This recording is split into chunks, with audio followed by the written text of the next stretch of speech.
you imagine what's inside this igloo, Ibtisam? Maybe insect? No. Maybe impala? No. I know it. It's iguana. Well, let's see who is inside the igloo.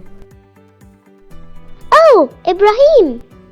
What's wrong, Ibrahim? I spilled the ink.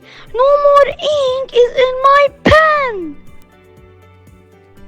Now, what do you think Ibrahim will do next? This is the end. Did you notice the most repeated sound? Excellent! It's the sound E for letter I. E as in igloo. Insects. Impala. Ink. Do you remember the lizard's name that was mentioned in this story?